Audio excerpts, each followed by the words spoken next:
Good morning everyone. This is again Professor Vincent Torre Bongolan. Ito na po yung part 2 doon sa ginawa nating video kahapon tungkol sa ad cotylam void ab initio mga kaibigan. Okay, so sa mga bago sa aking channel, don't forget to like, subscribe, and share this video.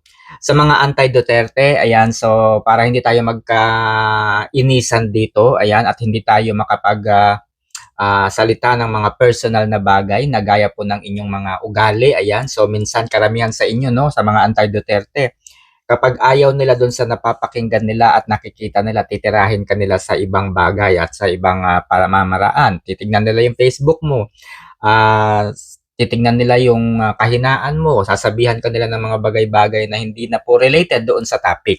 Gaya nga po nung iba, sasabihin nila pilay, pilay, pilay. O, sabihin nila abnormal, abnormal. 'Di ba? So, yung iba sasabihin nila, ano ka ba? Nag-aral ka ba? Professor ka ba? Ganyan. So, ang dami na pong nilang sinasabi na personal na. Oo, ganyan po ang ugali ng mga anti-Duterte. Kaya wag niyo na lamang pong panoorin ito kung ganyan po ang inyong mindset, no? Kung ganyan po ang inyong karakter. Hindi na po bago 'yan kasi nga ang pinakang pinuno ninyo ay bangag, ay ganoon talaga.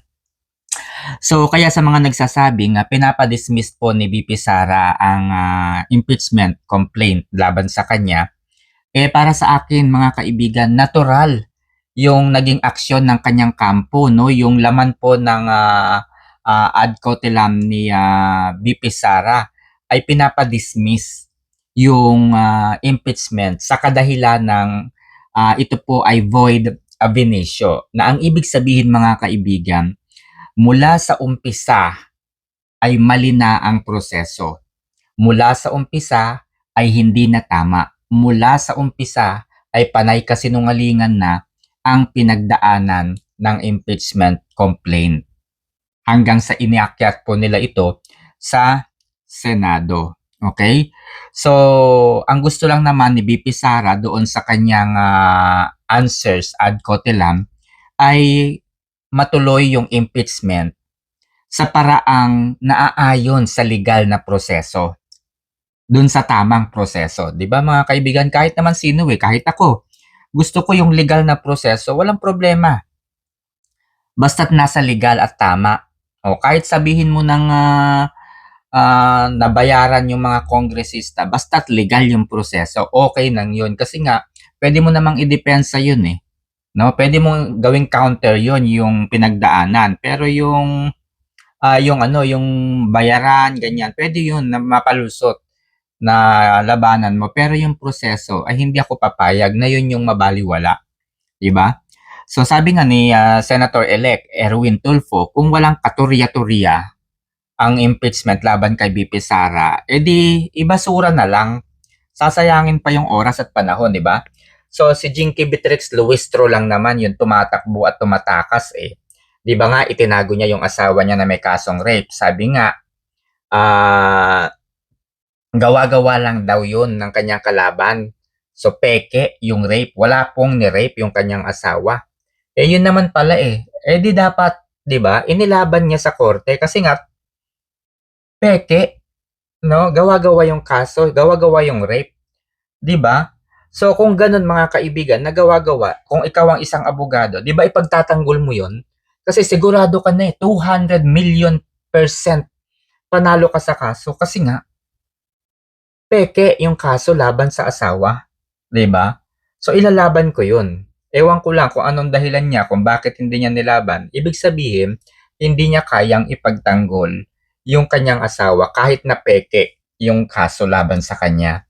So this is the issue here na hindi maintindihan ng mga anti-Duterte. Kung tutubusin mga kaibigan, expected na ng Senate President na si Chis Escudero yung magiging hakbang ng kampo ni Duterte. Di ba nga noong nag-uumpisa yung impeachment, sabi ni Senate President, malayo kasi ang pagdadaanan ng prosesong ito. Magpa-file ng complaint, sasagot si VP Sara, sasagot ang kampo, magpapalitan sila ng mga motion nila, ng kanilang mga feedback. Tatagal po yun. Tapos, hindi lamang po pwede rito yung email, hindi pwede rito yung papel, ipapadala sa ganito, ganyan. Hindi pwede kasi gagamitin natin dito yung talagang postal corporation kasi yun po ang magpapadala ng mga motion papunta mula sa Senado, papunta doon sa defense team, papunta doon sa prosecutions panel. So ganun yun mga kaibigan, ipapadala yung mga dokumento na yun by mail, no? Siyempre sa Philippine Postal Corporation dadaan yung mga yun. So ganun talaga yung proseso. So kung tutuusin, mas pinadali pa nga ng Senado yung ginawa nilang pagre-remand, 'di ba? Kung tutuusin ninyo, dapat magpasalamat ang prosecution panel at mga anti-Duterte dahil hindi naman pinatay ng Senado ang impeachment by remanding the articles of impeachment. Ni-remand, hindi pinatay. Uulitin ko, ni-remand, hindi pinatay. Pinadali yung proseso. So kasi ganun din naman ang gagawin ng kampo ni Vice President Sara Duterte. 'Di ba? Ni-remand ng Senado ang articles of impeachment. Bakit? Kasi duda ang Senado, duda ang Senate Impeachment Court sa proseso na ginawa ng House of Representatives. So mahilig kasi sila sa shortcut. Kaya sinadya nilang madaliin ang pag-akyat ng impeachment sa Senado. Bakit? Kasi ang gusto nila mga kaibigan, ma-impeach na si BP Sara. Ma-impeach kasi ang gusto nila hindi na makatakbo sa 2028 presidential election ang vice-presidente. Sa totoo lang, malakas kasi si Vice Presidente Sara Duterte sa 2028 presidential race, mga kaibigan. Obvious yan. Nadadama ko yan. Feel na feel ko talaga yan. 100% si VP Sara ang magiging Pangulo. Ngayon, kung kakasuhan nila si VP Sara sa Ombudsman, sa NBI, kung sa lahat na ng korte, at kulong ang pwedeng mangyari kay VP Sara. Bukod sa kulong, penalty, no? Magbabayad ng mga danyos si VP Sara at makukulong pa siya kung mapatunayan, no? Paano kung wala silang ebidensya talaga laban kay Vice President Sara Duterte? Di kahiya-hiya sila sa mga sa publiko, 'di ba? Ganun talaga ang mangyayari. Kahiya-hiya sila kasi nga kakasuhan nila si VP Sara sa Ombudsman, sa NBI, tapos matatalo sila. O kahiya-hiya sila sa mga Pilipino. Lalabas talaga yung tunay nilang mukha, no? Lalabas talaga yung tunay nilang mukha. Di ang mangyayari nun, katapusan na ng karir ng mga kongresistang dipunggol na ito, 'di ba? Sa impeachment kasi mga kaibigan, wala silang pakialam kasi nga hindi makukulong si BP Sara. Bukod sa hindi makukulong, hindi rin magbabayad. Wala rin ganun. So yung sinasabi nilang 125 million na ginastos ni BP Sara, kapag na-impeach si BP Sara, isosoli ba yung 125 million? Pababayarin ba kay BP Sara yung 125 million? Hindi. Tatanggalan lang siya ng karapatang maupo sa lahat ng opisina ng gobyerno. Yun lamang yun, expulsion and termination. 'Di ba? And perpetual disqualification. So hindi lang siya makakaupo na sa lahat ng opisina ng gobyerno. Pero yung 125 million, hindi na yun makukuha kung yun talaga ang gusto nila. 'Di ba? Kung kagustuhan nila makuha yung 125 million, etang inapasa sa kasuhan nila si BP Sara sa korte talaga. Hindi sa impeachment. Oh, ano? Naintindihan niyo na ba? 'Di ba? Naintindihan niyo ba? Mababawi ba yung 125 million? Yun ang punto dito mga kaibigan. Mababawi ba yung 125 million? So, tinitingnan nila yung narrative na nilustay ni BP Sara na 125 million confidential fund. Malinaw naman yung naging pahayag ng Commission on Audit. Clear si BP Sara. Maayos yung kanyang paggastos. Sabi nga nung na-interview yung abogada from COA, nang tinanong siya ni Congressman Ako, di ba? Tama ba yung paglustay ni BP Sara o paggamit ni BP Sara sa kanyang 125 million confidential fund? Ang sagot ng taga-COA, oo. Meron bang ebidensya? Oo. May isinumiting mga reports ang opisina ni Vice President Sara Duterte. O di ba malinaw? Tapos kung pakikinggan po ninyo yung sinabi ni Attorney Powa, sabi niya, gustong-gusto ko nang magsalita. No, pero hindi ko pwedeng sabihin dito. Ano po ang dahilan? Kasi hindi po tamang venue ang House of Representatives. Hindi po tamang venue na isiwalat sa mga kongresista ang katotohanan. Bakit? Kasi hindi po iyon mandato ng ng House of Representatives. Wala po sa katungkulan ng House of Representatives ang mag-audit. Dahil yun po ay sole vested no sa COA. COA lamang ang pwedeng mag-audit. 'Di ba? At ang pag-audit po ng COA is through certification lamang. Kasi yung mga dokumento na medyo confidential at confidential talaga in nature, naka-sealed envelope lamang yun. Very clear. Madaling intindihin. Panoorin ninyo yung dating COA commissioner, nagsalita na. Kausap ni Monsod, Palma yata yun. Saka yung isa pa, si Atty. Rowena Guanzon. Oh, certification lang ang kailangan para ma-liquidate yung mga budget ng confidential fund. As simple as that. 'Di ba? Kinu-question ba ng mga shootang emails na mga bayaran itong mga anti-Duterte na to? Kinu-question nyo ba yung bayarang nangyari sa pagpirma kay to impeach the Vice President? Kinu-question nyo ba? I-compute nyo nga mga kaibigan. 'Di ba? To get one-third votes, no, para makakuha ng one-third votes sa mga kongresista, hindi na nga nag-hearing eh. Napanood nyo bang nag-hearing sila? Napanood nyo bang nag-deliberation sila tungkol sa impeachment against BP Sara? Walang nangyaring ganun. Pirma kaagad para makakuha ng 125 votes. O, di ba? Wala na ngayon 10 days rule. Kinalimutan na yung 10 days rule. Pati yung 3 days rule sa Committee on Justice.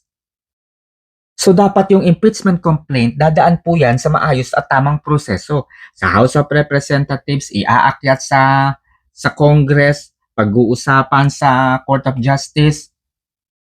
After that, magkakaroon ng botohan. O, yun nangyari, wala eh. 'Di ba? Walang ganun. Kasi nga, ang ginawa nila para ma-shortcut yung proseso na yan, nagbayad na lamang ng 150 million pesos. Pirma kaagad. 'Di ba? Pirma kaagad. So, computin mo, kung 150 million ang bayad sa isang congressman na pumirma to impeach the Vice President Sara Duterte, magkano ang ginastos? Magkaano ang perang nawala sa ating kaban ng bayan? 36 billion pesos. 36 billion pesos. 'Di ba? Ang total number of congressmen na pumirma is 240. Kasi yung 225 ba yun o 215? Oh, 220, 25, ganyan. Naunang pumirma. Yung 25, yun yung huling pumirma. 'Di ba? So, hamak na mas dagok sa ekonomiya ng bansa yung mawalan tayo ng 36 billion pesos. Hamak na malaki yun kumpara dun sa 125 million lamang. Di ba nga sabi nga ni BP Sara, kung mangunguha namin din siya ng pera, billion na yung kukunin niya kasi ang nangyayari dito, ang nakawan na nangyayari sa bansa, hindi po milyon, billion ang usapan. Oh, di ba? 125 million lang yung kinu-question ng mga tanga-tangang mga anti-Duterte. Samantalang ito, 36 billion pesos. Oh. Di ba? Di ba? Ebidensya, meron ba? Oh, panoorin ninyo, pakinggan ninyo yung naging revelasyon ni Toby Tiangco. Yung mga revelasyon ni Lord Dansuan at iba pa na mga kongresista na umamin na ayuda is coming. Di ba? Tapos yung iba pa sinasabi nila mawawalan sila ng proyekto kapag hindi sila pumirma. Pag-iinitan sila kapag hindi sila pumirma. Akala naman ng iba attendance lamang daw. Akala ng iba pagkain dahil nga umattend sa hearing. Umattend doon sa Quadcom kaya akala nila pagkain yun. Oh, akala nila simpleng bayad lang. Pero hindi ako tanga. Maniniwala. Meeting 150 million. 'Di ba? So tiyak ko na hindi magko-comment dito talaga yung mga anti-Duterte sa video na to kasi nga hindi kaya ng kokote nila yung simpleng logic doon sa nangyayari. Hindi sila nakatulog doon sa 125 million samantalang doon sa 36 billion ang ginastos para ma-impeach si BP Sara. Tahimik sila, 'di ba? Nakakapunyeta, 'di ba? 'Di ba nakakapunyeta 'yon? Saan kayo matutuwa? Saan kayo matutuwa? Doon sa 125 million na mapapatunayan natin na nilustay ni BP Sara? O doon sa 150 million each? Sa isang kongresista pa lang, sobra-sobra na eh. Kumpara mo doon sa 125 million eh. May sukli pa ng 25 eh. Di ba? So, eto na nga mga kaibigan. Sinagot na ni Vice President Sara Duterte yung summons ng Senate Impeachment Court. So, nilabas nila yung listahan ng Defense Counsel. So, karapatan po yun ng kahit sino. So, hindi yan dapat tingnan ng maraming tao. Hindi yan yung tinitingnan dapat ni Abante. Hindi yan yung dapat tignan ni Romnick Sarmenta. Sabi ni Abante, akala ko ba walang pera ang Vice Presidente? O, panoorin nyo yun. Bakit ang dami niyang abogado? Hindi lang niya maamin, takot siya. Si Romnick Sarmenta naman, akala ko ba inosente? Bakit 16 ng abogado? Di ba isa rin to nga, isa rin bobong laos na artista itong si Romnick Sarmenta. Di ba? Karapatan yun ng isang akusado na makakuha ng abogado. Hindi na yan dapat tignan. Kung malakas yung ebidensya talaga laban kay Vice President Sara Duterte ng mga kongresistang ito, di tapatan nila ng mas matibay na ebidensya, mas maraming ebidensya para matiyak po yung certainty of conviction or certainty of impeachment. So, nasa kanila ang burden of proof eh. Nasa kanila yung mga binibintang nila yan eh. So, they have to provide proof and evidences against Vice President Sara Duterte. Alam natin, nasa kanila yung monetary resources. Pwede silang mag-hire at magbayad ng maraming abogado as they wanted to. No? Kasi pera naman po ng gobyerno yung gagamitin nila eh para ma-impeach si BP Sara eh. Sa tingin ba ninyo, pera nila yon, sa bulta nila yon? Hindi. Pera yon at sa kaban ng bayan nila kukunin yung pambayad doon. Doon sa 36 billion na lang na pampirma doon sa impeachment eh, sa kaban na ng bayan yan eh. So, di ba? Sa abogado pa, how much ang bayad? Kaya nilang kumuha. Di ba nga, ito, di ba nga sa 2025 General Appropriations Act, mayroong 241 billion insertion. 241 billion pesos insertion sa budget. So, ano lang ba yung bawasin nila? At dun sa makukubra nila, dun sa 241 billion na makukubra nila, bawasin nila doon yung pambayad sa abogado. Gawin nilang 20 yung abogado nila. Di ba? Tapatan nila yung 16 na defense counsel. Sa palagay ba ng mga depunggal na anti-Duterte, pera ng congressman yung gagamitin nila? Wag nga ako. Diyos ko po, wag ako. Kaya nga pinapa-impeach nila si BP Sara kasi si BP Sara ang gagawa ng paraan para panagutin silang lahat, no? Yung mga kongresistang yan ay pananagutin ni BP Sara. Kasama na dyan yung mga anomalya sa 2025 national budget. Sa tingin ko hindi yan palalagpasin ni Vice President Sara Duterte. Maaari kasi nilang kaharapin itong mga kaso na to kagaya ng plunder, malversation of public funds, culpable violation of the Constitution, betrayal of public trust, graft and corruption. Yan yung mga kaso na pwede nilang kaharapin kapag hindi nila napatunayan na nilustay ni Vice President Sara Duterte ang 125 million at tuluyang mapawalang sala si Vice President sa anumang alegasyon nila. Tiyak na tiyak ko, babalikan sila ni Vice President Sara Duterte. Ayan. So, isinusulong nila yung impeachment kasi ito lamang yung solusyon para maitago nila itong mga kalukuhan nila, itong malaking krimen na ginawa nila sa budget ng ating bansa. Yan po yung totoo niyan. Itinatago nila yung budget na ginawa nila, no? Yung krimen na ginawa nila sa 2025 budget. Yun po yung totoo nan. Okay? Sabi na nga ng mga anti-Duterte, yung ad cautelam daw, paraan ni BP Sara yan para i-dismiss ang impeachment. Pinapa-dismiss kasi ng kampo ang impeachment. Totoo, no? Ang sagot ng mga anti-Duterte, ayaw daw ni BP Sara ng impeachment kasi lalabas daw yung paglustay sa 125 million. Syunga-syunga ba naman talaga kayo eh? Sa regular na kaso kasi ganito yan, no? Kahit sa simpleng kaso nga yan eh, natural sa mga akusado o pinagbibintangan na ipagtanggol yung sarili. Kahit nga yung mga rapist, yung mga obvious na pumatay ng tao, sinasabi nilang not guilty sila kapag nasa hukuman na sila, di ba? Kumukuha sila ng abogado. Ano po ang purpose? Bakit sila kumukuha ng abogado kahit obvious na sila po yung may kasalanan? Simple lang, para mapawalang sala po sila, para manalo sila sa kaso, di ba? So may tao bang ganun na kapag kinasuhan mo walang angal-angal, walang sasabihin, sige ikulong mo na ako para matapos na to. Meron bang ganun? Meron bang ganun? Di ba? Yung mga anti-Duterte lang ang nag-iisip ng ganyan kasi nga boplax ang utak. Mana kay Atty. Jinky Beatrix Luistro na tinago yung asawa sa halip na ipaglaban. Tamaan na kayo ng kahit anong masasakit na salita, mga depunggal, no? Nagsasabi lang ako ng tama.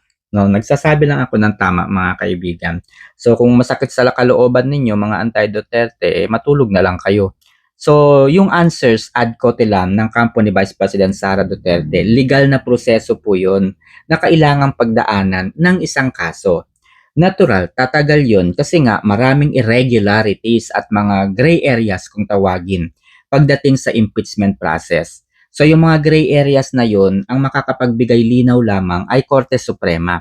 So para malinawan sila kung ano yung gagawin, kung ano yung magiging desisyon, kailangan po magsumite ng bawat kampo ng kanilang motion o kanilang reklamo o kanilang kahilingan sa Supreme Court.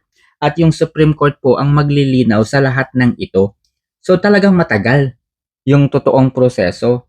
Kaya nga, halimbawa, hindi ito kagaya ng hindi kasi ito kagaya ng 2025 budget na nadaan lang sa bayaran at kasunduan na, o hati-hati tayo dito ha, o ito yung gagawin naming budget sa lower house, o ito naman sa upper house, tapos yung bicameral committee, o sige nga, maghahati-hati sila ngayon.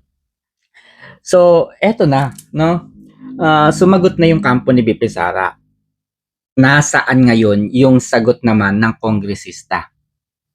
Yung prosecution's panel. Nasaan na yung attestation, yung certification na hinihingi ng Senate Impeachment Court? Wala.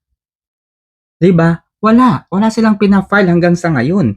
Tapos na yung 10 days. O ano na ngayon ang mangyayari? Di patay na yung impeachment.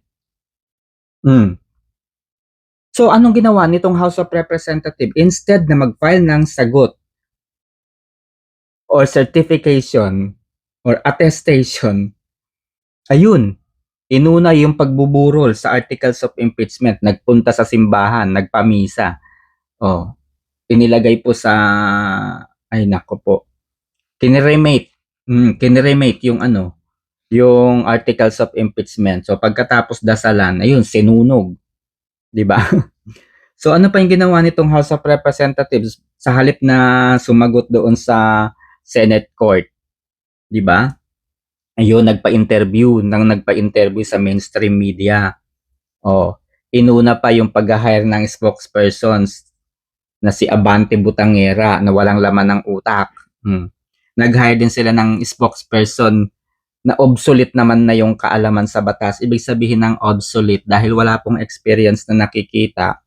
Siguro matagal na po yung kanyang knowledge. Matanda na nga po di ba si Atty. Bukoy. So dahil matanda na nga po, mapurol na yung kanyang utak. Hindi kasi yun katulad ng utak ni Atty. Rodrigo Roa Duterte, kahit 80 years old na matalino pa din, 'di ba? Matalas pa rin yung kanyang kaalaman. Ikaw ba naman magkaroon ng 99% na grade sa criminal law, 'di ba? Talino, 'di ba? Ako nga yung criminal law ko, 2 beses kong kinuha kasi bumagsak ako nung una kasi nga ang hirap kasi ng criminal law sa totoo lang. Ang hirap, no? So, yun nga, nag-hire pa sila ng abogado na sa tingin ko obsolete na yung kanyang kaalaman, hindi pa nagbasa, hindi pa nag-review man lang, 'di ba? Kaya 'di ba, kung papanoorin ninyo yung sagot ni Attorney Reggie Tongol o Tongol, 'di ba? Napahiya itong si Attorney Bukoy kasi ano siya talaga nasupla. Nasupla. Sige nga mga kaibigan, may punto ba yung mga sinasabi ni Attorney Bukoy doon sa press con niya? May laman ba? May nakita ba kayong merit o substance doon sa sinasabi ni Attorney Bukoy? Di ba nga sabi nga niya, Hindi ko alam. Wala pa ngang composition ang prosecution eh.